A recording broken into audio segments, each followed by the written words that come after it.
On va maintenant s'arrêter sur cette série télévisée qui provoque l'incompréhension et la colère de nombreux francophones du Canada. Il s'agit donc d'une série télévisée sur les 150 ans de la Fédération canadienne qui passe sous silence tout un pan de l'histoire du pays, celle des Québécois, des Autochtones ou encore des Acadiens. C'est pour nous le fait du jour.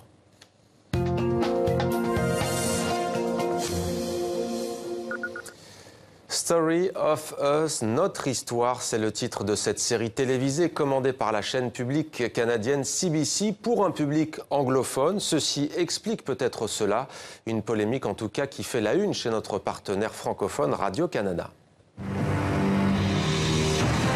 Canada, The Story of Us.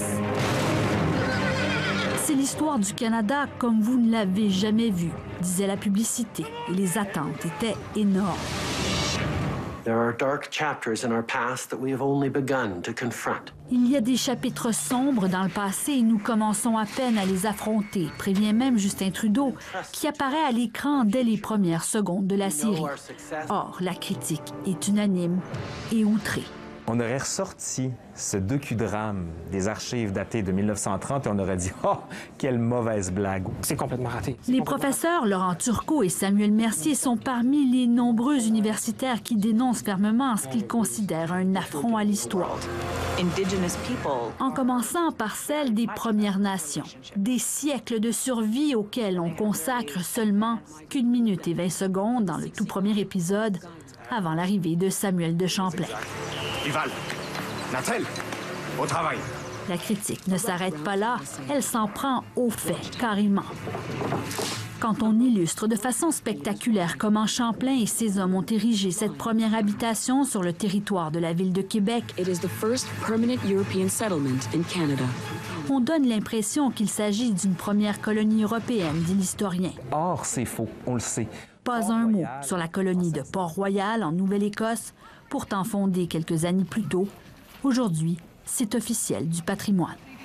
Le premier ministre de la Nouvelle-Écosse exige des excuses officielles de la CBC. Nous ne laisserons pas le diffuseur public effacer l'histoire d'une province et de son peuple, y compris des Micmacs et des Acadiens. Tout ce qui s'est passé ici, je pense qu'on aurait pu avoir un petit mention de 3-4 minutes. Il n'y a en effet aucune mention de la déportation des Acadiens et Alan Melançon a du mal à s'expliquer pourquoi. Alors, l'histoire du Canada appartient à tous les Canadiens. Et puis, pour faire sentir partie de cette histoire, il faut se voir dans l'histoire.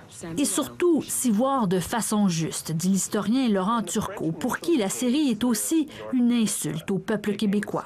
Le grand-père de la nation canadienne-française ici, c'est Samuel de Champlain. Or, la représentation qu'on en donne, c'est un homme sale, ordinaire, quelconque, alors que c'est un géant. Est-ce un problème de sous-traitance des séries à la CBC, de l'insouciance ou de l'incompétence? Toutes ces questions sont évoquées, même dans la presse anglophone. Pourtant, cette série phare se veut un legs officiel pour les écoles. Et on retrouve en direct de Montréal notre correspondante Catherine François. Bonjour Catherine, c'est fait, CBC vient de présenter ses excuses. Effectivement, mais vous voyez, cette controverse, en fait, elle fait rage depuis la fin du mois de mars, donc depuis la diffusion des premiers épisodes de cette série sur CBC, donc. Mais c'est seulement hier que le radiodiffuseur public a présenté ses excuses dans un communiqué dont, si vous me permettez, Mohamed, je vais vous citer quelques extraits. Alors, le communiqué dit « Lorsque nous racontons l'histoire d'un pays, il y a inévitablement des citoyens, des historiens et des politiciens qui ont une autre façon de voir les choses. Et c'est de toute évidence ce qui se passe dans cette série. Après les 2 premiers épisodes, certaines personnes se sont senties mal représentées et nous nous en excusons. Nous n'avons jamais eu l'intention d'offenser qui que ce soit ou quelque groupe que ce soit, ni de minimiser l'importance des histoires qui n'ont finalement pas été incluses dans la série. » Donc voilà le communiqué d'excuses. Ces excuses ont été acceptées par la Société nationale originale de l'Acadie.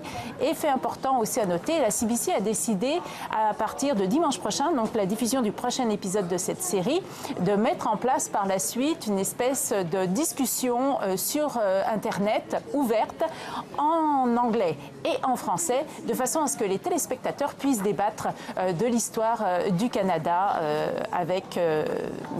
par rapport à cette série, si vous voulez. Et cette histoire du Canada avec un grand H, Catherine, on le voit bien aujourd'hui, en 2017, elle reste éminemment sensible dans le pays. Oui, c'est pas la première série historique qui soulève une certaine controverse ici, mais vous savez comme moi, Mohamed, que l'histoire, c'est une science humaine, donc c'est une science qui est subjective et qui est sujette à l'interprétation. Et au Canada, c'est un sujet effectivement très sensible. Pourquoi? Parce qu'il y a des anglophones, il y a des francophones, il y a des communautés autochtones, et ces trois communautés-là, si vous voulez, ont chacune un petit peu leur interprétation de l'histoire. On en a un exemple très criant avec cette série.